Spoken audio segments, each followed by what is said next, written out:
So then, as we're doing this video, I'm on my way to the VA right now, ER, which I told you in the last couple of videos. I'm almost there now.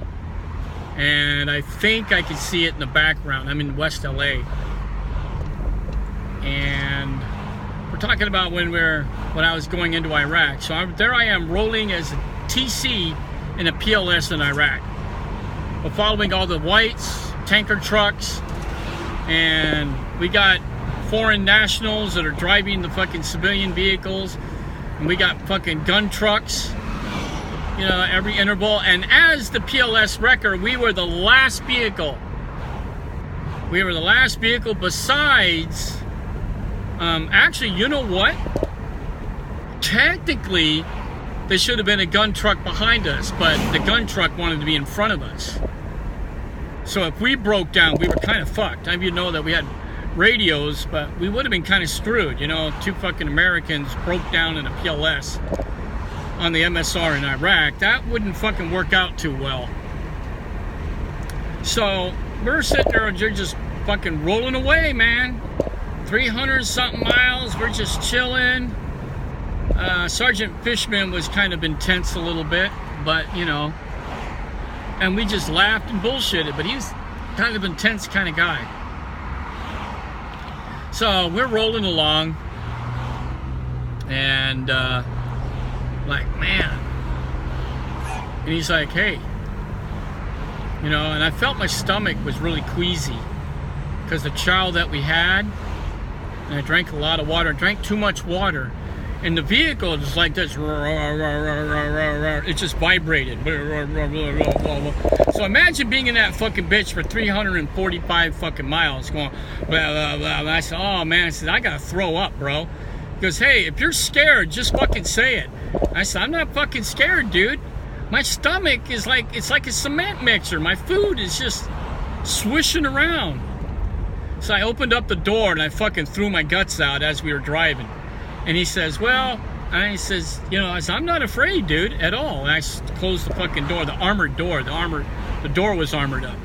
I was like, dude, I'm not afraid, but goddamn, dude. And he says, oh, well, the best thing to do, bro, is to not eat any chow while you're driving in the fucking PLS, because it's just going to vibrate your food out of you. And I said, well, why didn't you tell me that to begin with? He said, oh, because I wanted to see you puke, dude.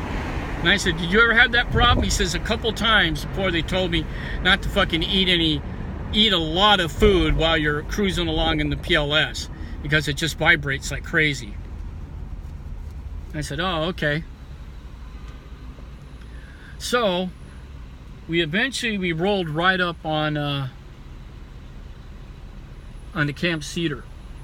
We had no problems. I was listening to radio traffic for hours. We rolled up on Camp Cedar. I was like, wow. Dude, on my very first fucking mission, we roll up. And it's like, and there was two whites in front of me. I was wondering where the gun truck went. Apparently the gun truck turned around back on the MSR and then turned around and came up behind us. And there was two vehicles in front of me, and there was the tower and the gates. And they had these guys from Ethiopia.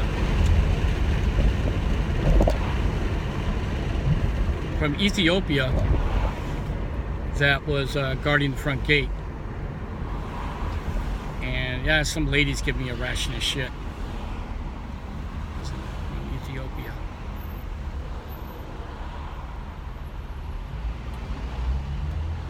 Should fucking go after you.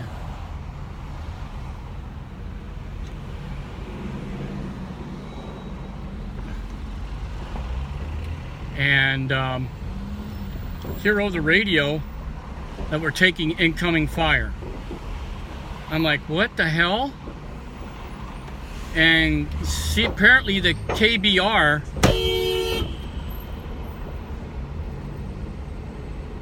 Jesus, these fucking people just don't know how to drive. Dangerous fucking people.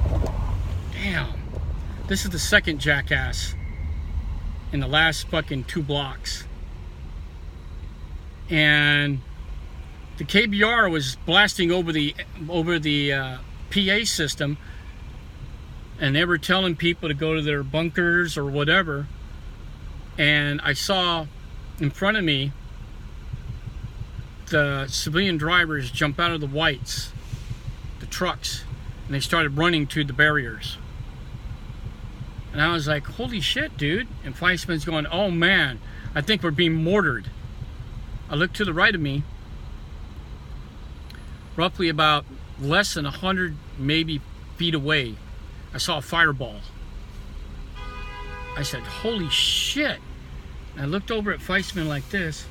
I said, holy fuck, dude, they're trying to kill us. I said, isn't that fucking badass? And he's like, what the fuck? And then we hear a boom.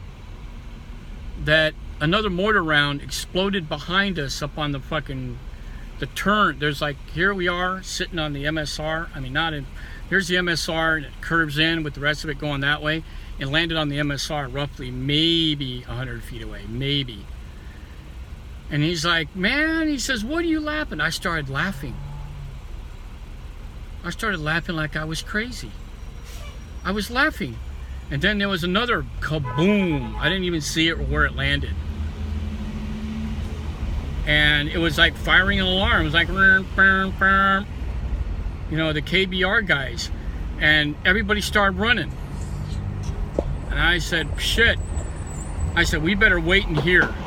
I said, we better wait in here, dude. Because, you know, this vehicle is armored. The cab was armored. I said, shit. So after about 20 minutes, it was about 20 minutes, roughly about 20 minutes, they gave us the all clear. And we rolled the vehicles in, including the wrecker we were driving. We rolled it in. And we went over to where they kept the vehicles, all the military vehicles. So go rolling in there with our Humvees, we park it, and I get out. I got my Kevlar on and my body armor, which you're supposed to have.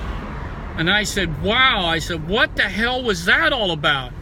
I said, did they fucking drop mortars on us? And one of the guys said, yeah.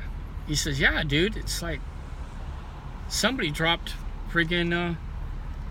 mortars on us. I said, does that happen often? He says, it happens once in a great while here. I was like, oh, fuck. So, you know, they gave us a tent to sleep in. We slept in the tents. You know, following morning, take a shower. And they have a chow hall you can go eat at. And I heard some scuttlebutt, and I was like, dude, was that some sort of fucking, you know, a couple of Massachusetts National Guards when I was talking to. So it's like, yeah, we get mortared on maybe 2 times, maybe 3 times a month. They would fire like 2 or 3 shells, then we can't find them. They go out and look for them, they can't find them. They just take off. I said, holy shit, dude, that's fucking crazy. So, with the wrecker, we went over to the fucking maintenance over the 160 guys, and we showed them the list of the stuff we need to get, and they were like, okay, no problem. And they gave us some parts to be able to take back to start repairing some of the other vehicles. And our mission up there lasted about 3 days.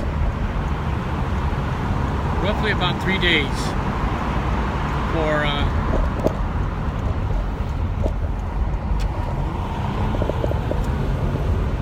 jeez. Here I am at the VA, everybody. I'm gonna go in and talk to these fucking people. See what the fuck's going on with my guts. And it's gonna be a long wait, unfortunately. So, anyway, I'm gonna try to finish this thing as fast as I can.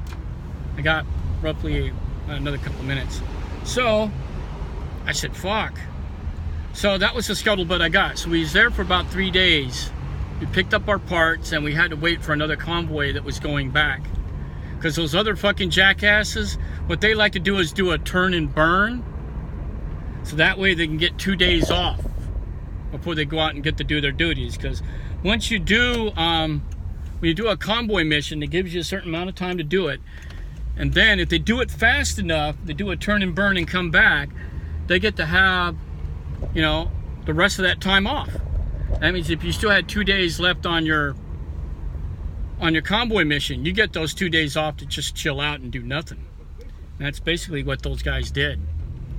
So we had to wait for another turn and burn bunch of guys to fucking show up where we can actually... You're gonna drive, you're gonna fucking park, what are you gonna do? Wow. Woohoo! Huh?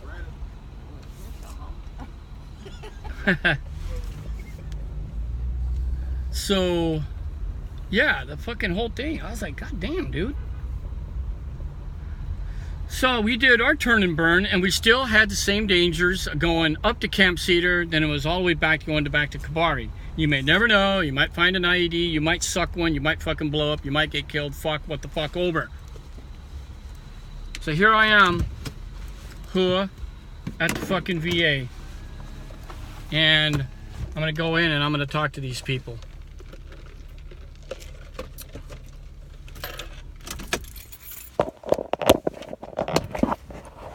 Fucking hua.